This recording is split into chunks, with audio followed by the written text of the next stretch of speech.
दोस्तों, आज के भौतिक घटना के एपिसोड में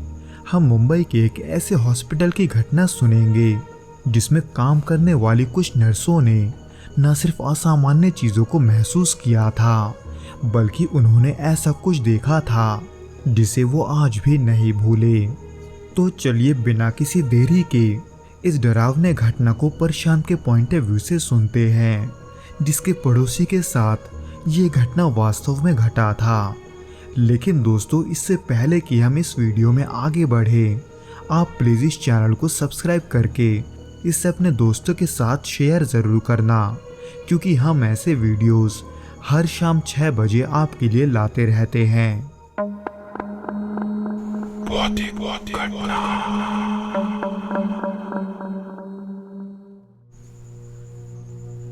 ये घटना 2015 या 16 की है, जब मेरे एक पड़ोसी के साथ ये घटना मुंबई के एक हॉस्पिटल में घटा था।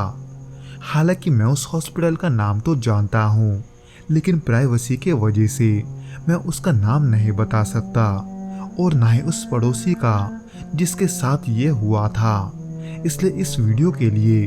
हम उसे अनीता मानते हुए चलते हैं, जो कि उस हॉस्पिटल में तकरीबन 10 सालों से नर्स के रूप में काम कर रही थी, जहां पर अनीता का शिफ्ट थोड़ा ऑड टाइम का था, जिसके वजह से उस हॉस्पिटल में देर रात तक रुकना पड़ता था। पर उस घटना के बाद से वो कभी रात के 2 बजे के बाद वहां नहीं रुकी, क्योंकि एक दिन जब वो वार्ड में एक नए मरीज के लिए बिस्तर तैयार कर रही थी, उसी वक्त एक दूसरी नर्स, जो कि अनीता की सहकर्मी थी, वो अपने घर जाने के लिए तैयार हो रही थी, क्योंकि उसका शिफ्ट खत्म हो चुका था। पर यह देखकर कि अनीता का काम थोड़ी देर में खत्म होने वाला है, वो दूसरी नर्स वहीं पर रुककर अनीता से बातें करने लगी। हालांकि उस वक्त अनीता को उन सब बातों पर कोई दिलचस्पी नहीं था, वो सिर्फ मुस्कुराते हुए अपने काम पर ही ध्यान दे रही थी। उस समय उस वार्ड में उन दोनों के अलावा केवल रिसेप्शनिस्ट थी, जो वहां के हॉलवे के अंत में, यानी कि उस वार्ड से 10-15 मीटर के दूरी पर था। पर इसके बावजूद भी वहां से रिसेप्शन की तरफ सीधे नहीं देख सकते थे, क्योंकि उसके ठीक बीच में एक बाथरूम भी था, जहां से अचानक अनीता और उसके साथी नर्स को किसी भारी चीज के गिरने का आवाज आया, जो कि इतना तेज था कि वो उसे नजरअंदाज नहीं कर सकते थे। इसीलिए अनीता की सहकर्मी तुरंत ही बाथरूम में ये देखने चली गई कि वो किसके गिरने की आवाज थी।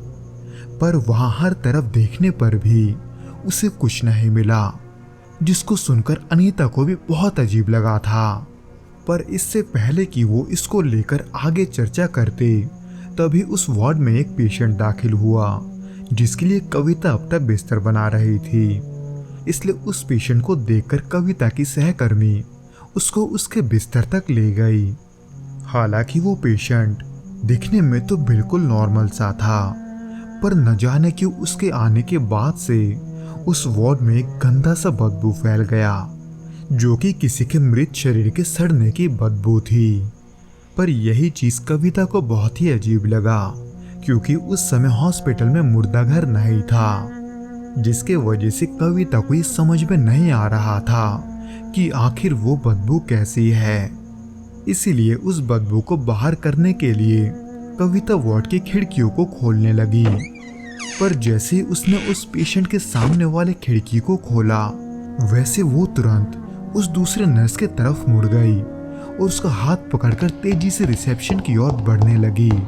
क्योंकि वहां कविता ने कुछ ऐसा देखा था जिसे वो वहीं पर जाहिर नहीं कर सकती थी। पर इन सब बातों से अनजान उसकी सहकर्मी ने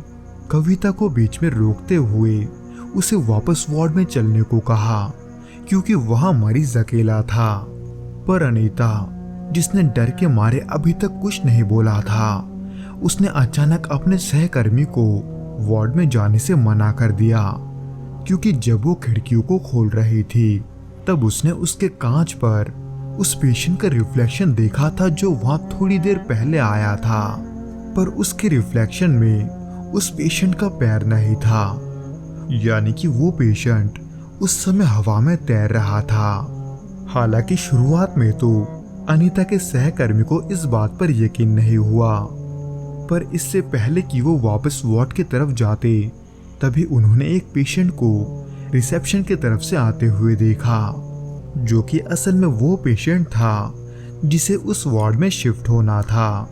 यानी कि जिसके लिए कविता बिस्तर बना रही थी, जो कि कविता और उसके सहकर्मी को तब पता चला जब उस पेशेंट के पीछे पीछे वापस उस वार्ड में गई, क्योंकि वहां पर कोई और पेशेंट नहीं था। इसलिए इस अविश्वसनीय चीज को देखकर अनीता और उसकी सहकर्मी एक दूसरे की तरफ हैरानी के नजरों से देख रहे थे, ये सोचते हुए कि आखिर अभी उनके साथ क्या हुआ।